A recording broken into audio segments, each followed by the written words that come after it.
రాష్ట్రంలో వైసీపీ అందిస్తున్న నవరత్నాలు నవమోసాలని కాంగ్రెస్ నేత తులసిరెడ్డి విమర్శించారు. సీఎం జగన్ పాలనలో విద్యా వ్యవస్థ అస్తవ్యస్తంగా మారిందంటూ మండిపడ్డారు.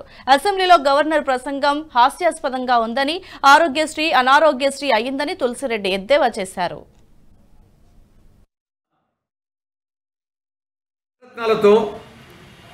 సమగ్ర అభివృద్ధిని సాధించామని, విద్యా వైద్య రంగాలలో విప్లవాత్మకమైన సంస్కరణలు తెచ్చామని, ప్రతి హామీని అమలు చేశామని, మహిళా సంక్షేమానికి పెద్దపీట వేశామని నిన్న ఆంధ్రప్రదేశ్ అసెంబ్లీలో గవర్నర్ గారి ప్రసంగం ద్వారా వైకాపా ప్రభుత్వం చెప్పించడం ఇది చాలా హాస్యాస్పదం.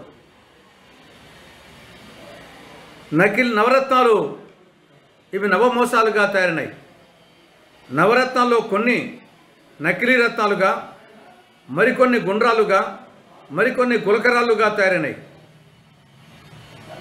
వైకాపా ప్రభుత్వ పాలనలో విద్యా వ్యవస్థ అస్తవ్యస్తమైపోయింది.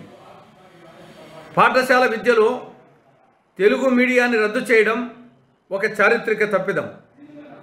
3, 4, 5 తరగతులను ఎలిమెంటరీ పాఠశాల నుండి విడగొట్టి హై స్కూల్ విద్యలో చేర్చడం అనేది ఒక పిచ్చి తుగ్లక్ చర్య. విద్యా దీవెన, వసతి దీవెనను పోస్ట్ గ్రాడ్యుయేట్ విద్యార్థులకు లేకుండా చేయడం అనేది చేస్తూ జీవో 77 జారీ చేయడం ఇది ఒక దుర్మార్గమైనటువంటి చర్య. ఒక మాటలో చెప్పాలంటే వైకాపా పాలనలో జగన్మోహన్ రెడ్డి గారు, ముఖ్యమంత్రి జగన్మోహన్ రెడ్డి గారు విద్యార్థుల పాలిట కంస మేనమామగా, శకుని మేనమామగా తయారాడు.